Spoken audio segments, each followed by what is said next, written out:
Guys, it's time to open our schools now. It's getting ridiculous, and we've been sold a bill of goods under pseudoscience, totally manipulated by the teachers' unions. Not for our students, not for our kids, for the teachers' unions. Okay? Watch this video. Brad Parscale from the campaign put it together just on his own because he, like me, feels that this is an issue we have to push. I think you'll agree. Check out the video, watch it, share it with your friends. Enough is enough.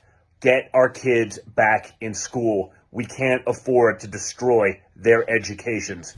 Getting our schools open safely and effectively. This is a national emergency. I'd be working with the leaders of Congress now, today, to pass emergency packages for schools so they have the resources they need in order to be able to open safely. It's been almost a year since schools shut down because of the pandemic, and this is still what they look like today. Empty. Where is Joe Biden? He's so passive. You can't just say open up the schools and then go hide in the Oval. You got the teacher union and the Democratic leadership in bed with each other. And bottom line is they care about power and control.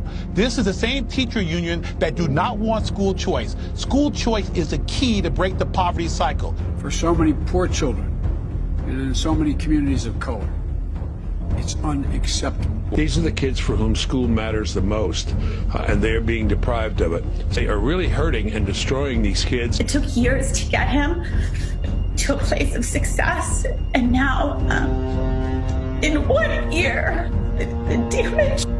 If your child doesn't do math and reading on grade level by grade 4, the prison system is already tracking those numbers, and they take those statistics and they decide how many beds they're going to need in 3 years based on that number.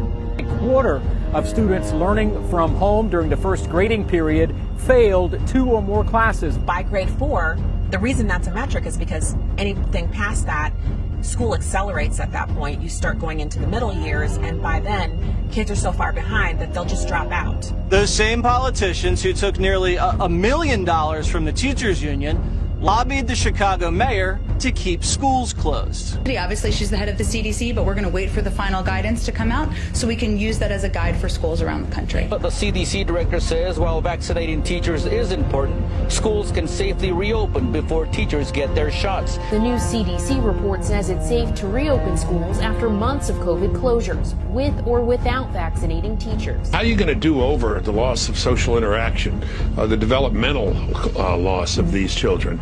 Do you have any idea the numbers we're seeing in suicide increases among high school kids, drug use increases?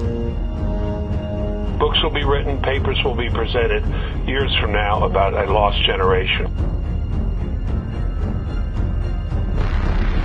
Are you seeing how this works now?